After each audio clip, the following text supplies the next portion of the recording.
to crash, killing its two occupants. The bodies of Gary Caradori and 8-year-old AJ were found in the wreckage.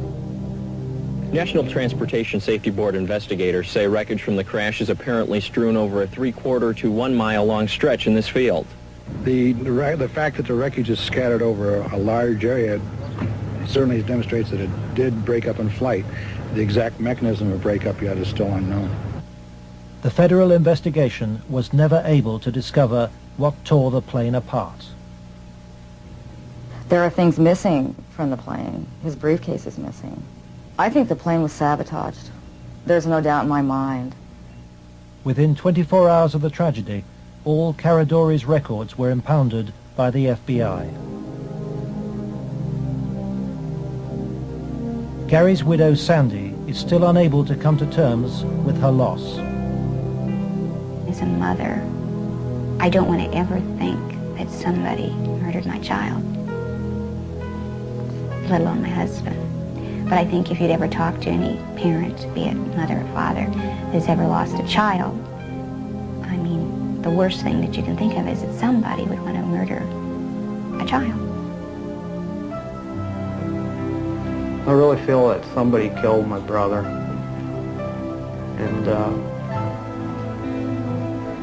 inside me, I know that somebody killed my brother. If somebody could help us out somewhere, somebody knows something. And may God help those who did that to him and his family.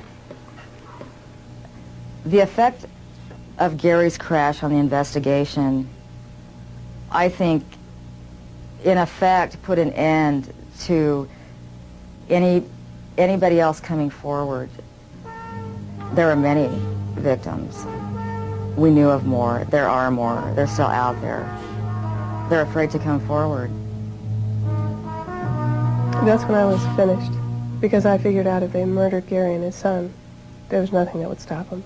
There was no piece of paper. There was nothing we could come up with that was going to get anything done.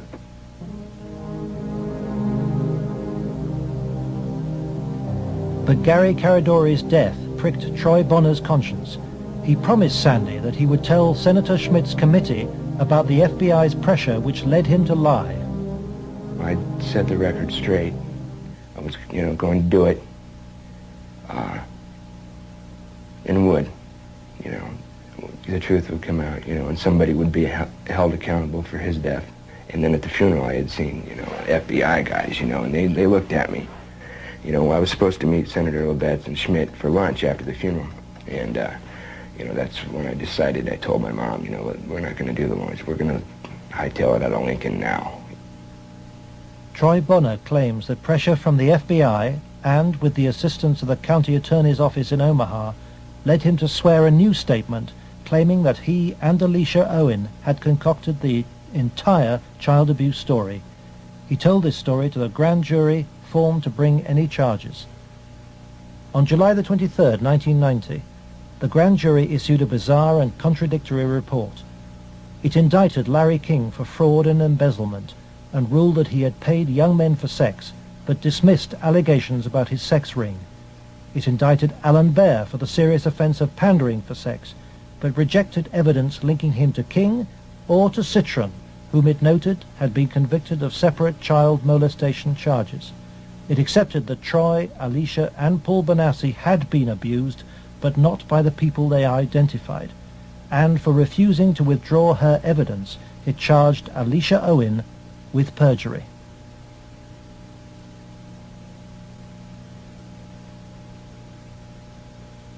Lawrence Schmidt's legislative committee issued a report denouncing the grand jury.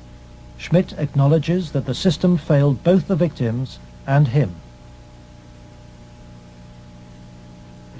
I had, I think, as distinguished a record as anyone could put together in 24 years. I was told that would be curtailed, and it was. I was told I'd have financial problems, and I did. The message was not lost on most politicians in Nebraska. I think the message that was delivered was, if any legislative committee ever tries to conduct a thorough investigation again, the same thing will happen.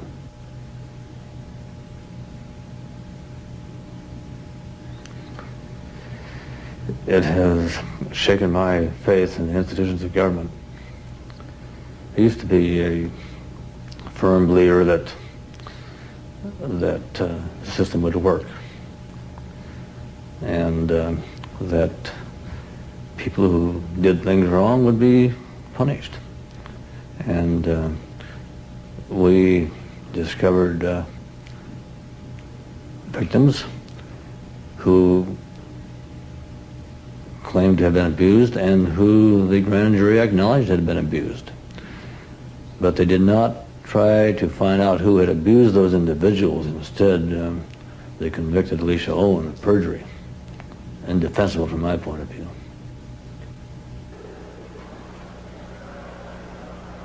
The trial took place in July 1991. Troy Bonner testified that the child abuse story had been an invention. As a result, Alicia Owen was sentenced to between 9 and 25 years in prison.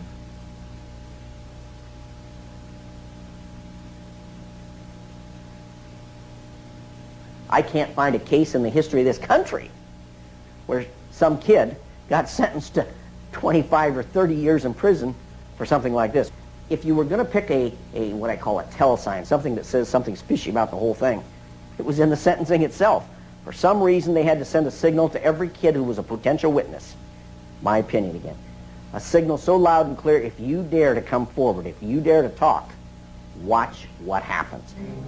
Alan Baer was fined $500 after pleading no contest to a reduced charge of aiding and abetting prostitution.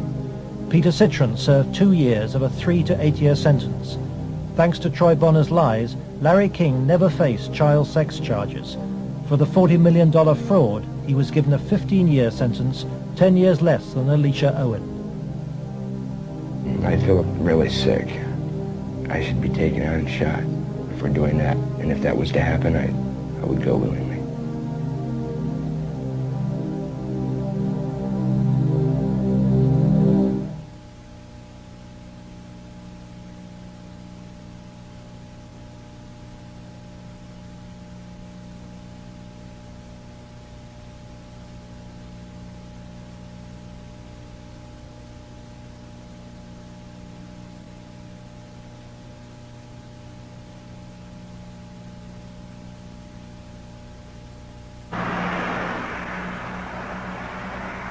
John DeCamp, former state senator and Vietnam veteran, is now the only man fighting to help Larry King's victims.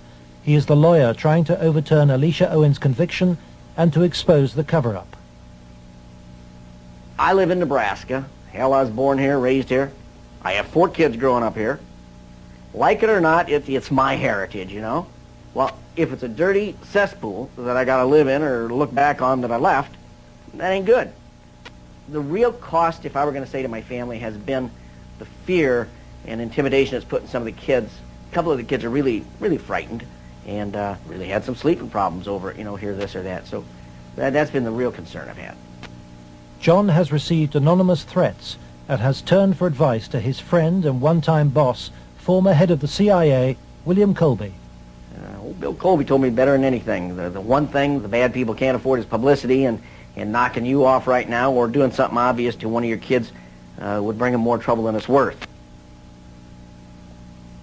I said, you have to consider the possibility of some danger to not only your reputation, but to your person. I mean, people do react rather violently to some kinds of charges, or particularly if they're true, there's more apt to be a negative reaction than if they're false.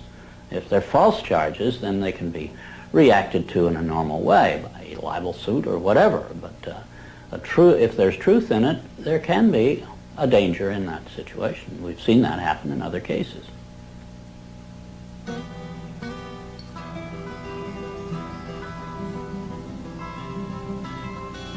John arranges to meet Troy Bonner, the young man he sees as the key to the cover-up. He's in great danger. The reason is he carries the secret, so to speak. He served his purpose for the FBI and others by committing the lies that put the seal on the cover-up. He knows that Troy's evidence will be crucial to Alicia Owen's case, and Troy wants to tell the truth, despite very real fears. My fears are that, you know, I'm not going to be believed again. It's just, you know, going to be a whole other kind of exploitation like it was last time. You know, and afraid that that's going to happen, or, you know, I might end up dead, or a loved one might end up dead. Troy has an overriding reason for putting the record straight. Maybe somebody has a better idea. I want this to go forward and have something done so that all those other kids who are a lot worse